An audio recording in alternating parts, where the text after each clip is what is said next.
Welcome to Slow News Day Live. I'm Steve Boykinen. I am back to hopefully not piss off everyone and lose my entire audience. Uh, if you paid attention to the show, or if you've been subscribed for quite a while, you've heard me go off more than once on the bullshit that is the green as delivered by Jeff Markey and Alexandria Ocasio-Cortez.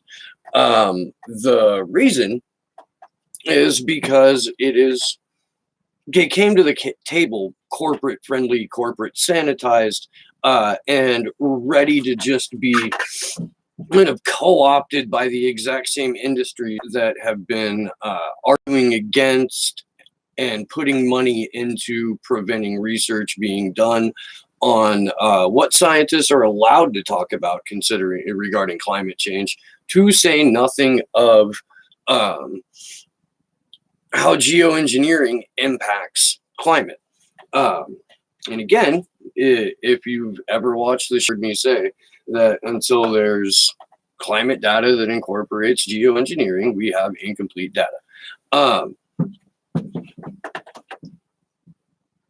Greta Thunberg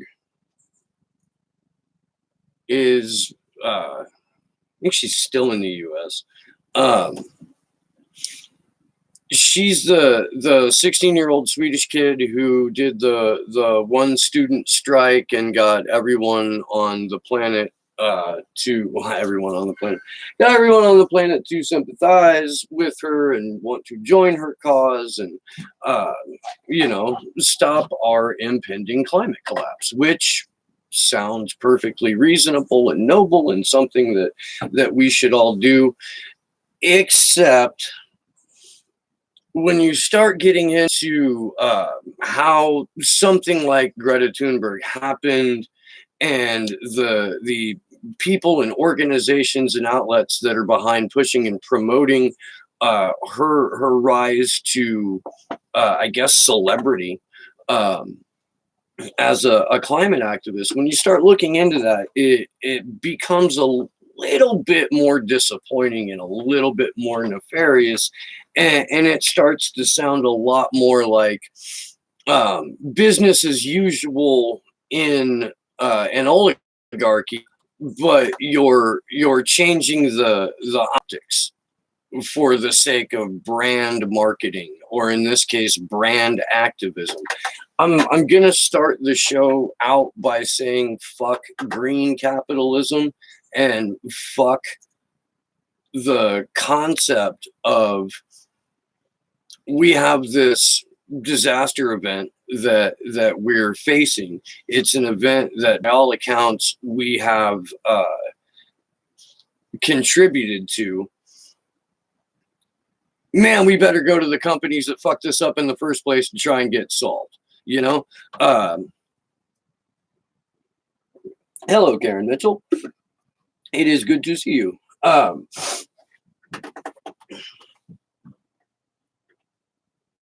Let me back up just a little bit and go to an article that was making the rounds on the tweeters this morning from Standpoint magazine out of the UK.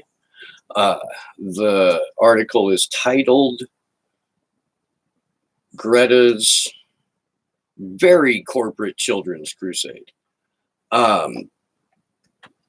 What this article does is pull a little bit from a massive and excellent piece of work called The Manufacturing of Greta Thunberg for Consent. It is written by Corey Morningstar, who I would really love to have on this show. I've tried a couple of times to elicit a response and have not got one. So I do intend to go through the entire 6-part series of this thing and break it down. I had originally wanted to do it with the aid of the author, but if I'm not, if I'm not getting in touch with the author, then I'm just going to spend a little bit more time digesting it and taking notes, and I'll break it down as best I can. At any rate, This particular article goes into the origin story of this one student strike. It explains that Greta Thunberg's parents are both climate activists, have been working as organizers for a number of years. Um,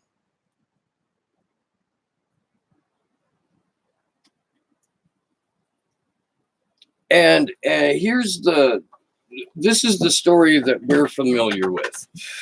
This is what we've been, if you ask anybody who Greta Thunberg is, you'll probably get something along the lines of this response. Um, she led this one student strike all on her own to stand up and try and hold her government accountable to do something for uh, climate change. It just so happened that Ingmar Rensig, who founded a climate organization called We Have No Time, just happened to be passing by, happened to snap a picture of it, and happened to throw it up on his personal Facebook page. And because he did that, a newspaper got a hold of him and said, "Hey, what's going on?"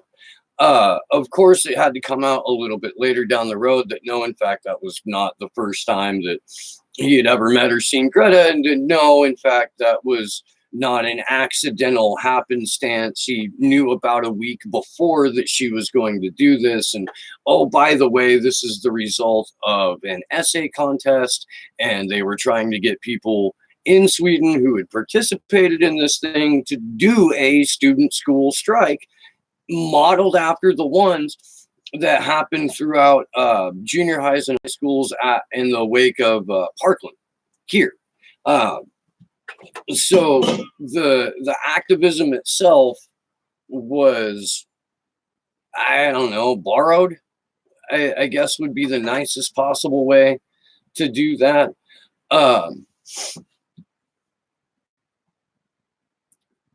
It got to the point to where this guy, Ingmar Rensig, had to say, "I haven't invented Greta, but I did help spread her action to an international audience."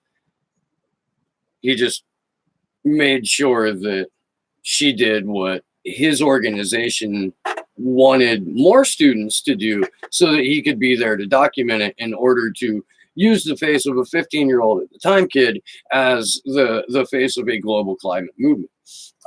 Turns out with the right funding and the right media connections, you can make that happen. Hi, Dingo. Yes. More to the point of that,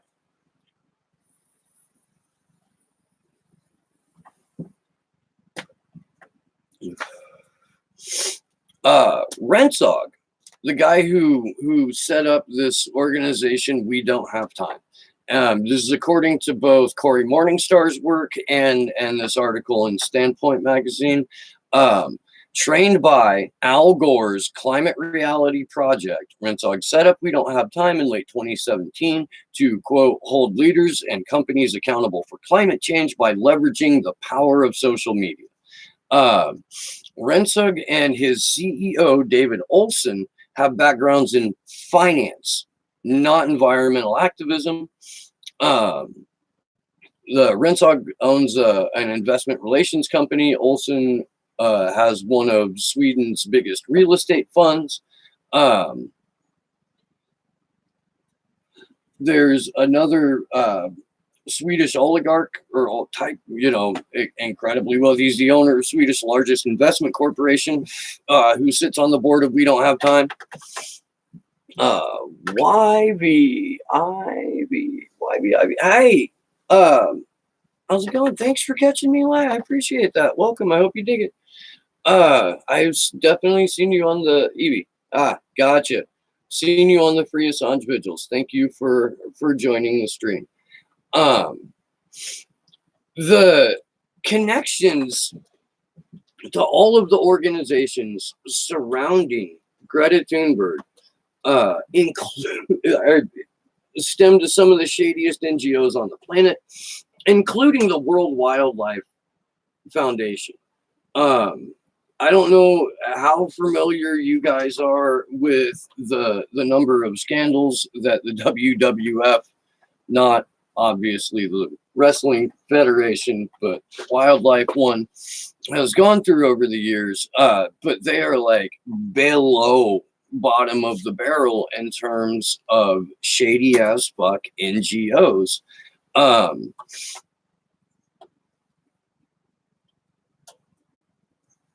and there's more. I want to get back to this guy Rensig real quick, because when Greta Thunberg and her parents met this guy for the first time, he was the salaried chairman of a private think tank owned by an ex-Social Democrat minister with a background in the energy sector. His board was stacked with a bunch of with members from private industry, and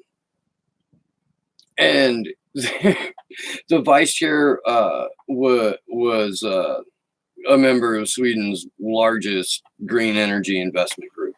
So what we're seeing right off the bat is a predatory model of companies who are working in the energy sector, working in the investment sector, all with backgrounds in fossil fuels, who realized that eventually this was going to come to a boiling point, and the best thing for them to do would be at least to appear to, on the surface, be supporting green causes and green energy.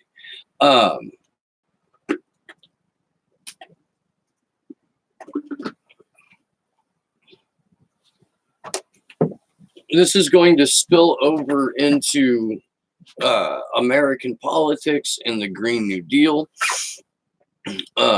The World Bank and the WWF are co-sponsoring the conferences that happened in Europe that led up to this yacht trip that Greta Thunberg took to come here and speak and hang out with people like Naomi Klein, who, if you remember, Naomi Klein wrote Shock Doctrine and a couple other fucking really hard-hitting, really fascinating books. And she turned around and took that success and that fame and that warning and turned it into working with the exact people who, you know, are responsible for her writing Shock Doctrine in the first place. I'm going to do an entire video based on corporatization of Naomi Klein, because it sucks for me, because I really, really enjoyed what she's had to say in the past. And finding out that this all moves into a very dark, very corporate, very fucking, you know, predatory model of the sustainability in the long term of predatory capitalism for as long as these people that can sustain it.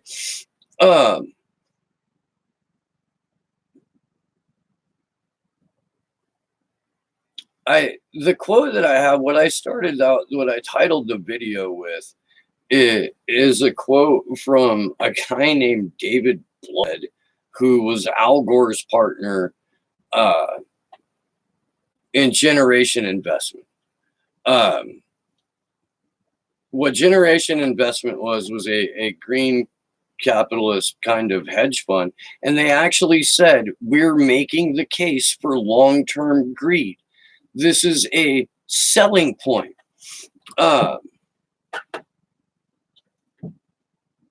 Yeah, I just saw something in the chat. Chris Walsh is all about a carbon tax, another tax on the poor. Yeah, man, I made this exact same argument over and over and over and over, and I'm gonna get to a Mint Press article that I've already covered on the show a couple of times from back in February from Whitney Webb on the corporatization of the Green New Deal, and it completely encapsulates everything that sucks about green capitalism, because you're right, Chris, time after time after time, the only solutions that you see coming out of these motherfuckers are, we're going to have an end user punishing carbon tax, and that's how we do this. Meanwhile, the industries that are responsible for the majority of the pollution, whether they're privately owned or public government, owned fucking entities, which is another whole fucking thing that we can discuss at some point.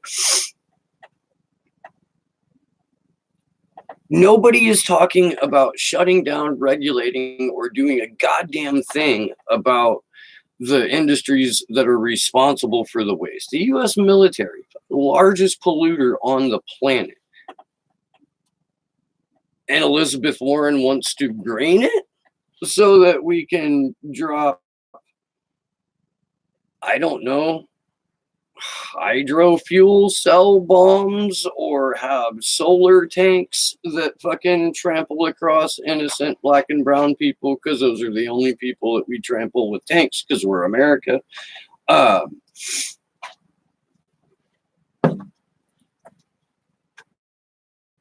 The Green New Deal, the one that Jeff Markey and Alexandria Ocasio-Cortez have, the one that everybody, that Greta Thunberg is here to promote, that Naomi Klein is here to promote, having a giant event with 350.org and Greta Thunberg. And they have, what is it? Barney's, the really high-end clothing store. That Barney's has a First Nation model who will be keynoting this thing too. Brand activism, man, it's incredible. It really is. My point being, though, I'm scattered on this one. When you've got the kind of, I guess, subsidizing of the environmental movement, of the pushing of the Green New Deal by the exact same robber barons who spent generations going out of their way to prove that there was absolutely nothing wrong with the environment, and only by deregulating and dumping as many toxins into the air and water and ground as we possibly can we truly know freedom. Like, those guys are the ones that are like, oh yeah, go out there, little girl with Asperger's that we made the face of an international climate movement, go out there and give us cover, because we fucking need it, and we can't wait to rake in this cash. Let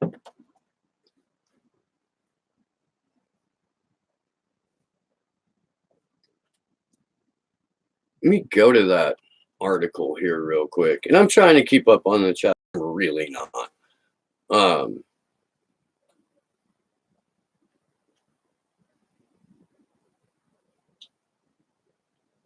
What we got here? Yeah, $1 million solar yacht.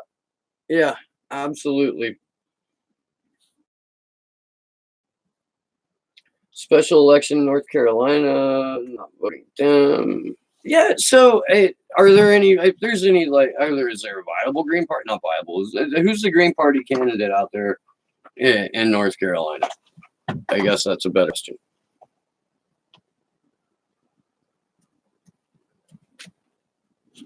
While I wait for this crap to load up.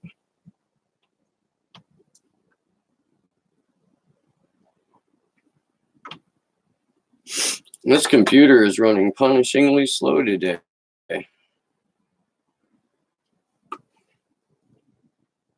I just want to reiterate the fact that green capitalism sucks.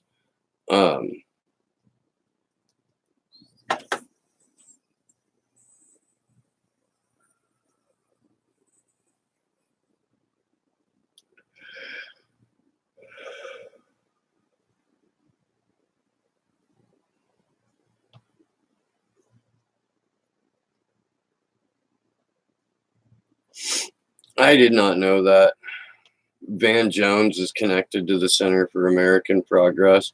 So if you guys remember when the Green New Deal was unveiled, it was unveiled to the point to where like even the people who were critical of Alexandria Ocasio-Cortez when she was running, even the people who at least within her own party and in the punditocracy who had unkind things to say about her were like, wow, this legislation looks really good. This is fantastic. This whole Green New Deal she got going on here.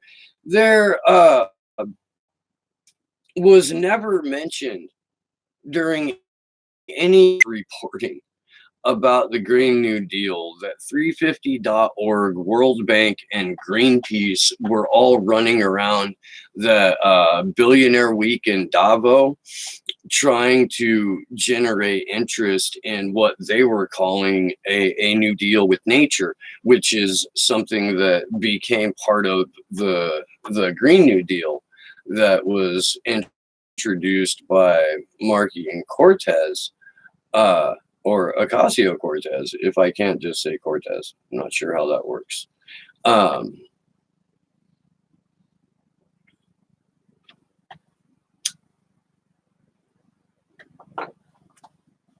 In the first place, we know that the Green New Deal is presented by AOC, the Just Us Dems. I'm sorry, I've been a little sick lately. And the green capitalists behind it. We know that it's just it's a call to form a committee to form committees that in no way, shape, or form represents legislation. The people who would sit on the committee would be handpicked by Nancy Pelosi. They're there to investigate, study, and make findings. They're supposed to work with any industry or group, including labor, finance, technology, and academia, which just means we're going to spend fucking millions of dollars on think tanks. The committee deems to be a relevant resource, is how they put it.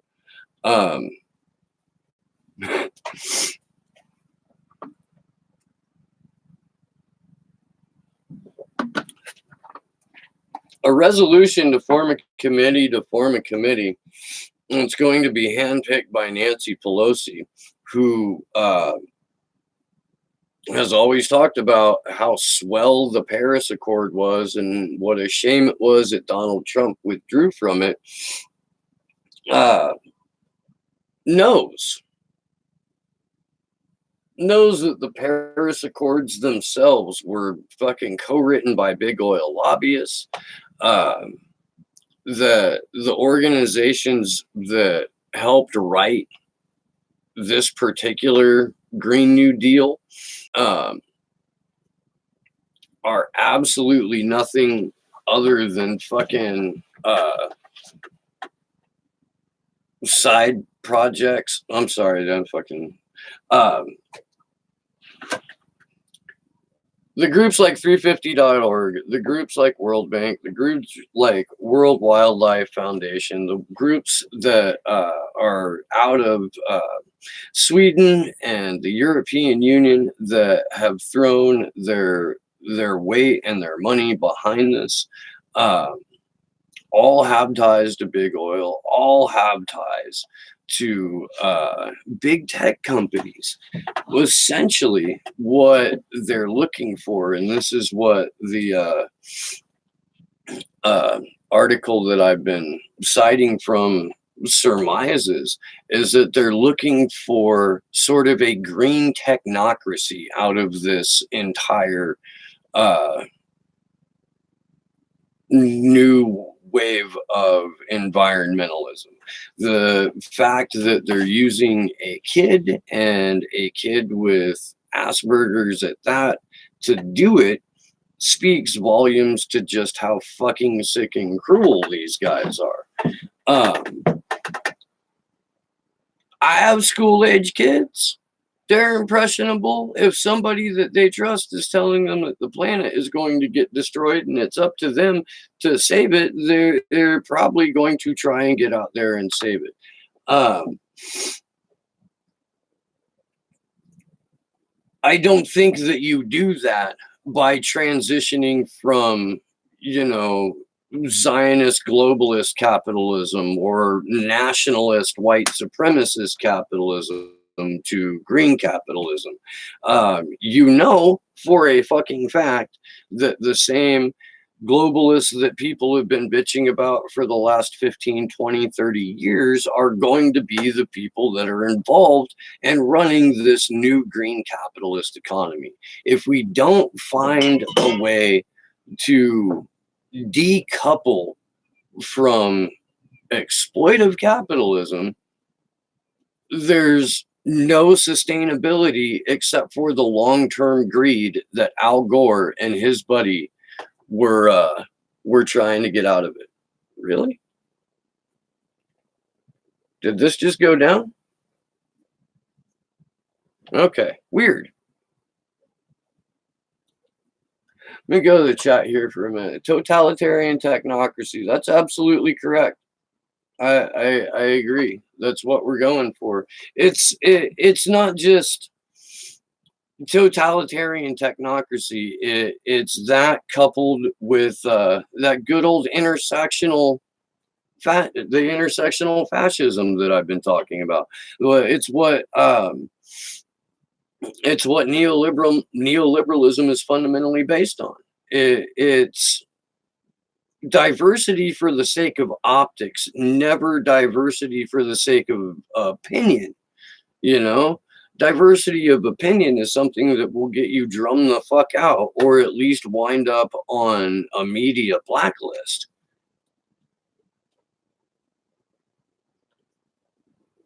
I don't trust these guys. Greenland has a nuclear leak from Project Iceworm. I am unfamiliar with Project Iceworm. That sounds fucking crazy. I am sure of the average age of my viewing audience, but I'm curious as to whether or not, if anyone remembers that originally the concept of cap and trade, that was a Republican concept. It was a Republican talking point that Al Gore picked up and ran with. Because to go back to what Chris Walsh was saying earlier, it's an end user punishing carbon tax.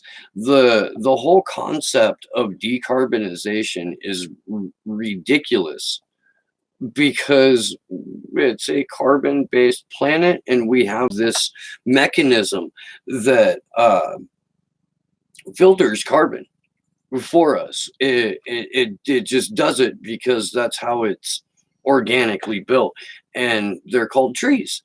And if anyone purports to have any kind of Green New Deal that doesn't immediately call for reforestation of billions of US acres, they are 100% full of shit.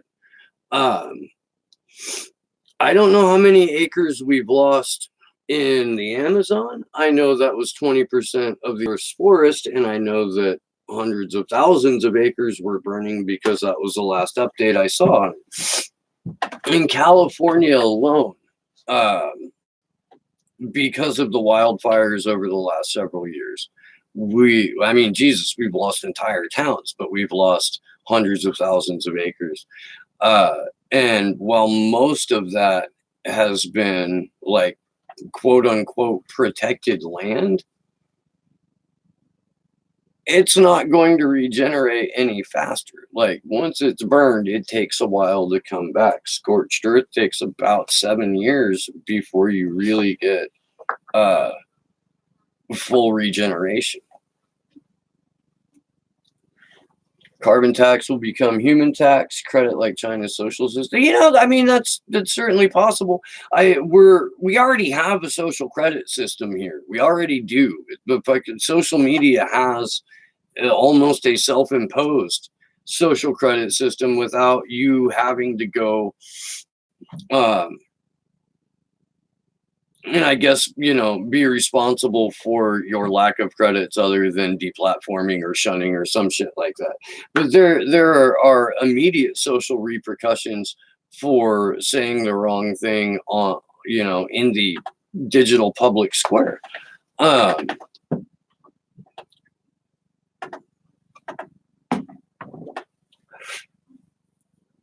the people that would celebrate that, the people that would celebrate like a perceived liberal victory over the censorship or deplatforming of someone that they don't like because of what they have to say uh,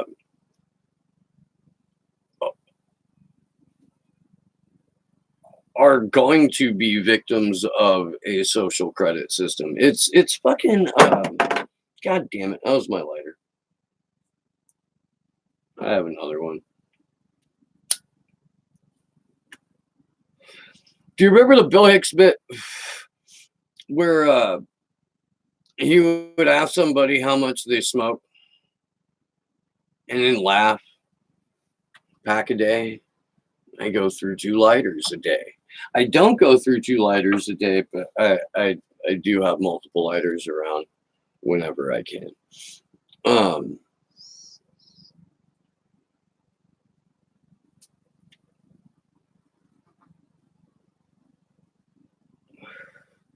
As far as I remember, Mystery, you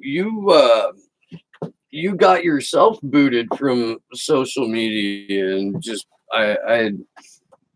um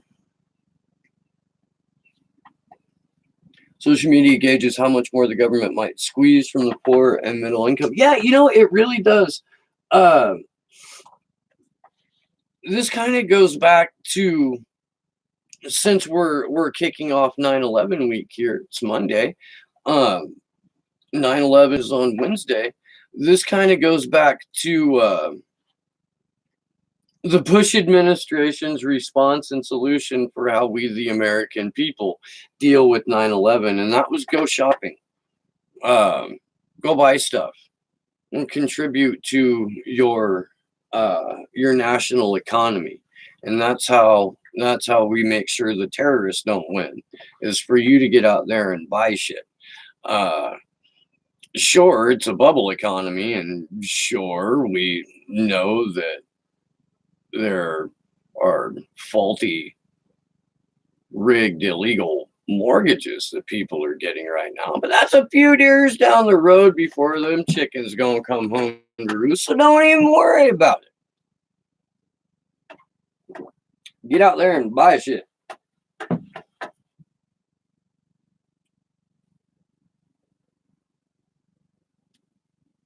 I am totally fucking down to watch a documentary about an underground city with its own nuclear power in Greenland. I am 100% down to do that, Chris. You're fucking goddamn right.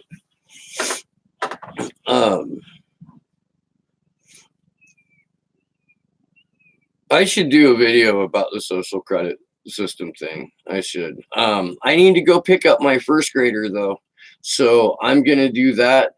I will have an interview up on the Patreon tonight. Um, I don't know if I'm going to be back for another YouTube video today or not. That would be neat. We do have a card debt bubble. You're absolutely right. This is something that I've talked about before. And people looked at me like I'm crazy. And this was something that, car loans are now getting put into the exact same credit default obligations, the CDOs, the things that were dirty and shady and fucking uprated when they shouldn't been, that were one of the contributing factors of the stock market crash. Um, Car loans are getting bundled into those. So all of these bundled loans, as soon as people start defaulting on their car loans, which they will, because we're heading into yet another fucking economic downturn, which really means the elites are going to further consolidate the money and further impose fucking austerity provisions to cripple, starve, stifle, and eventually fucking lock all of us up when we go and fucking revolt. Um,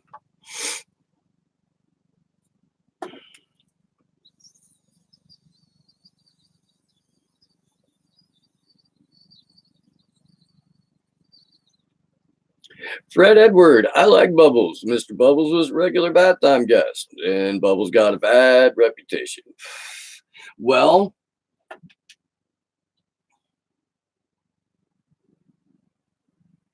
that's a shame, man. That's a shame, Fred. That's a shame.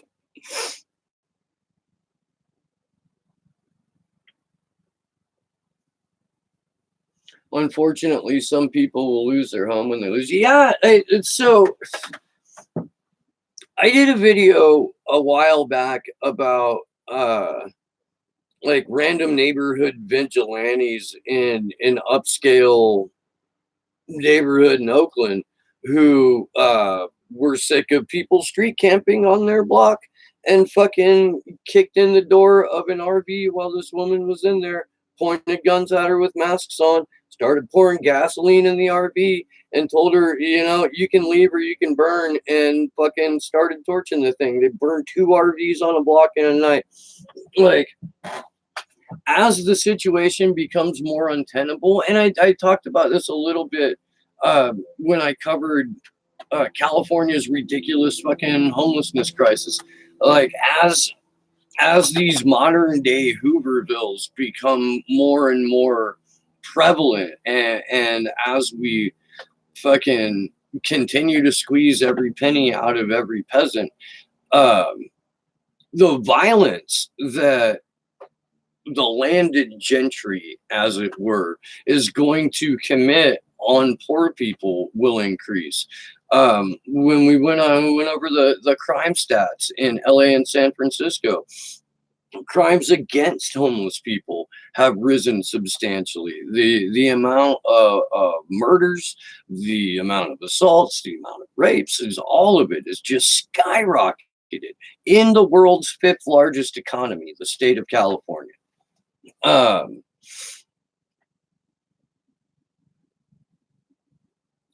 yeah, absolutely. Yeah, yeah. They start leveraging your debt, sell it wholesale, and then we have to bail them out. Yep, that's how that works. And we're still paying the banks from the fucking troubled asset relief program, TARP. We're still paying them.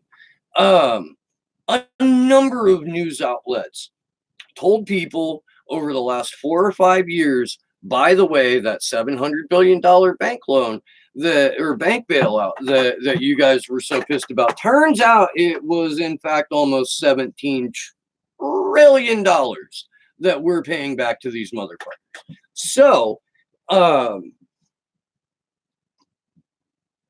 that's like, we haven't even paid that off. But then, the result of this next, we haven't paid that off. It's all fucking fake money.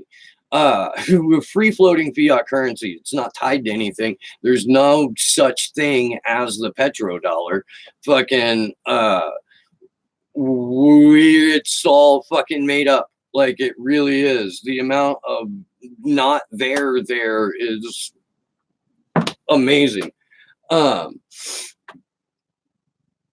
But yeah, that $16.9 trillion is a debt still. Like, they're still paying that down on the last time that we got fucked over and had the elites consolidate the wealth. Do you realize that the single largest transfer of wealth in American history took place between 2007 and 2017? And it's only going, like, we don't unbreak that record, or we don't let that record stand. said that wrong. That's not a record that will stand. Just like stock market highs, never records that will stand. Used to be like they went over a 10 or 15-year period before you got a record breaking stock year. Now it happens every day. It happens every day because we have fake fucking money in a bubble economy, and the bubble is about ready to burst. I talked about this morning, man. Uh, Home prices are going down in California. New construction is slowing down in California. The kinds of remodel jobs and house flipping jobs that we normally experience here aren't happening at the regularity they are.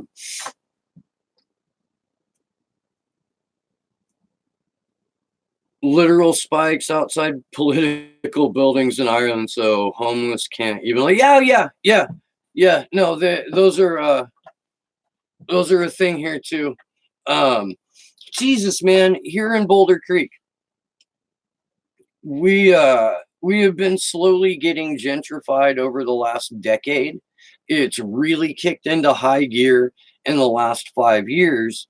Um, and they just put up hobo be gone iron gates in front of like the one large alcove on our 1 block main or 2 block main street in town. Um, hobo be gone because we have homeless people here too because we're a fucking city in the heart of the empire. Of course, we have homeless people. We have hardworking homeless people. Very rarely will you see a home bum in Boulder Creek hit anybody up for money or a cigarette. Although it's going to get a little bit more desperate since they closed down the fucking recycling plants. Economic hitmen bailed us out and bought our life. Yeah, so when this show first started, uh, we my co-host at the time, Sarah Hall, um, had just read Confessions of an Economic Hitman for the first time, and would bring it up with a regularity that I don't now, and I really should. Like, if you haven't read Confessions of an Economic Hitman, go read that fucking thing. It is incredible. Um,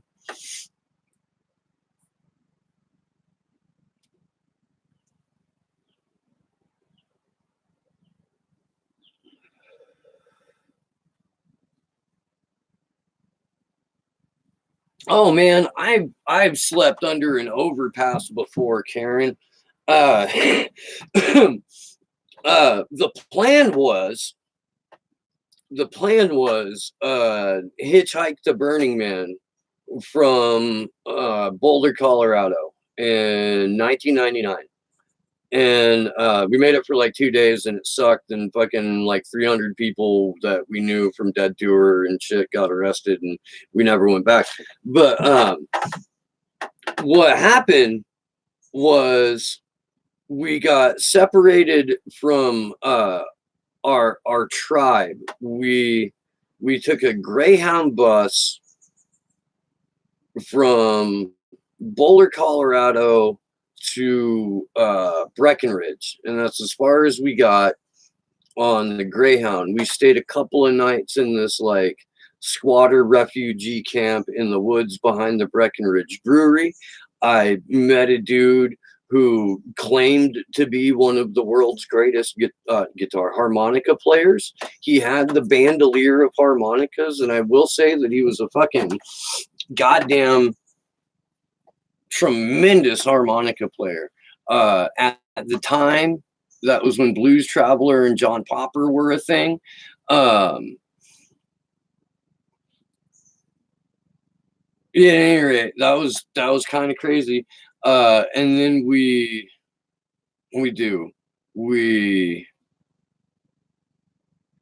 met random college student who decided she would hitchhike with us. We got as far as Grand Junction, Colorado. And then she talked to her parents, who told them she told them what she was up to.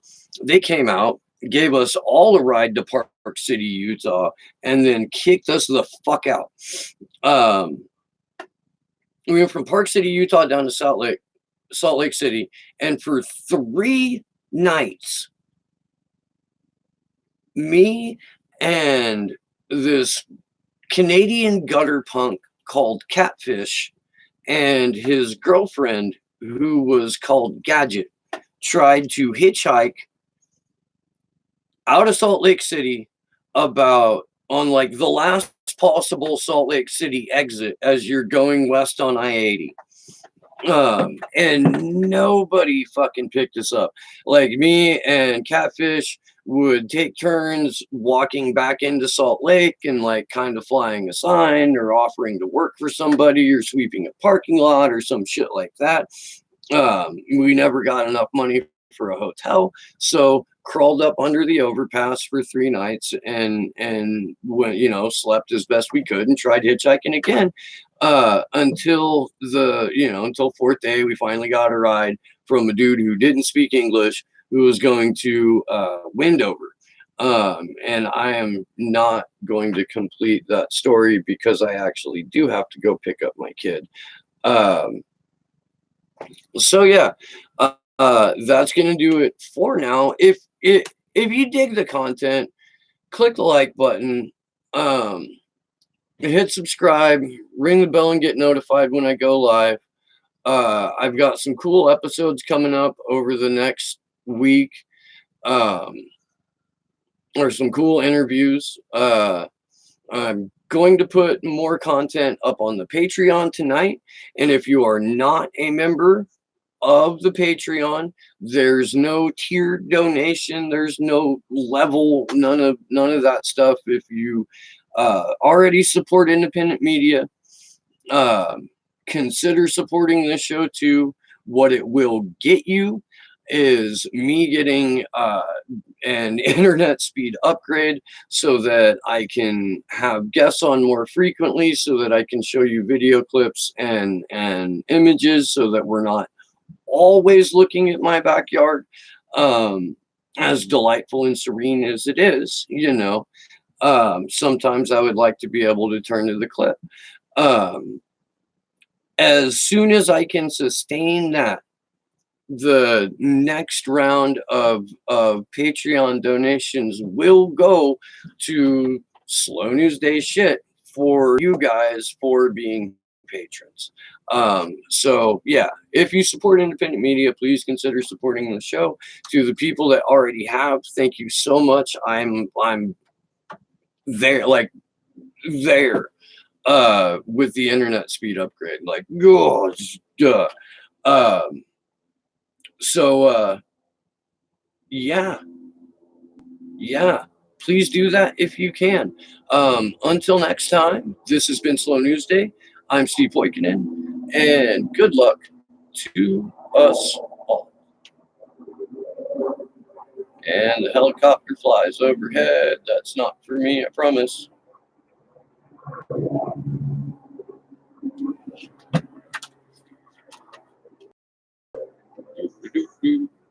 Are we really gonna do this? Oh.